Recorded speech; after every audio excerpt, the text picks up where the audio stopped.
What is a substance use disorder? This is a disorder in which someone becomes addicted to a substance. This can be either a stimulant, depressant, or hallucinogen. In 2017, 19.7 million American adults starting at age 12 suffered from a substance use disorder. What are the effects of different drugs? We're first going to talk about depressants. Depressants are drugs like alcohol, barbiturates, and opiates. The purpose of these drugs are to reduce neural activity and slow body functions. Alcohol is always a depressant, even at low amounts. This drug slows down the part of the brain that controls judgment. While forgetting things and the fun of being drunk may draw people in, there are certainly more side effects than just addiction that come along with it. Alcohol disrupts your long-term processing, and binge drinking kills nerve cells and reduces the rate of new nerve cells being created. It also impairs the growth of synaptic connections, and disordered drinking even shrinks your brain. Barbiturates are a second type of depressant. These are tranquilizers, and they are prescribed for anxiety or help with sleep. Like alcohol, larger doses can impact your memory, and if combined with alcohol, they can cause death. Opiates is our third type of depressant. This consists of heroin, methadone, codeine, OxyContin, and morphine. These cause your nervous system to slow down, your pupils to constrict, slower breathing, and overall the feeling of being relaxed. Sounds nice, right? Well, once you start using opiates, your brain stops making your own naturally, which causes you to be dependent on these drugs. People are more likely to die from an opiate overdose than a car crash. Does it still sound nice?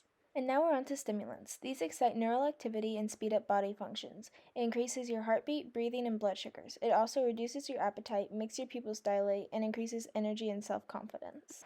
Stimulants are often used to feel alert, boost moods, boost grades, or help athletic performances.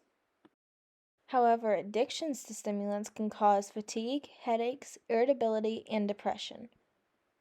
The first stimulant we're going to talk about is nicotine. These are just as addictive as heroin and cocaine. Nicotine withdrawal symptoms include cravings, insomnia, anxiety, irritability, and distractibility. Did you know that Coca-Cola originally contained coca extract? Now it's just snorted or injected so that it reaches the bloodstream quicker.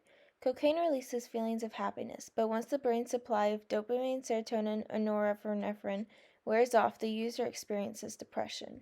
Cocaine blocks the reuptake of serotonin and can even cause suspiciousness, convulsions, cardiac arrest, or respiratory failure. Our next drug is methamphetamine. This drug is also known as meth. Meth raises the user's energy and improves their mood. It does this by making dopamine be released, which in turn stimulates brain cells that enhance mood and energy. This drug tends to last for 8 hours until after effects kick in. As you can see, there are many after effects. Molly is a stimulant and mild hallucinogen that lets you experience high energy and emotional elevation. It causes you to feel intimately connected in a social setting. You start to feel the effects about half an hour after taking it, and the drug lasts up to 4 hours. This drug causes dehydration and makes it harder to sleep because it harms our body's natural production of serotonin. Molly can even permanently put you in a depressed mood. And on to hallucinogens. These are also called psychedelics, which means mind manifesting. These types of drugs, you often feel disconnected to your body and experience near-death sensations. LSD is a very powerful hallucinogenic drug, also referred to as acid. This drug can cause your emotions to vary from euphoria to panic. Marijuana can be smoked or eaten, and it causes agitation and hallucinations. Major active ingredient in marijuana is THC. THC is classified as a mild hallucinogen which relaxes, disinhibits, and produces a euphoric high. It even reduces the pain to chemotherapy-related nausea. It increases the user's sensitivity to smell, sound, and taste, and it lingers in the body for more than a week. As shown, there's many side effects to marijuana. Well, that covers the drugs and how they affect the user, but what makes them addictive? Drugs are addictive not only for how they make you feel, but because as the drug gives your brain the chemical dopamine that needs to feel good, your brain stops producing its own, thus causing you to be dependent on the drug.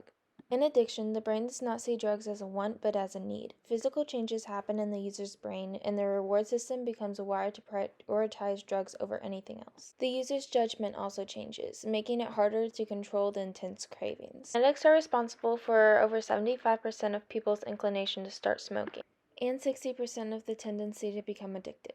All drug addictions start with an individual's choice to try drugs, but I think there's several reasons why one might choose to go down this path.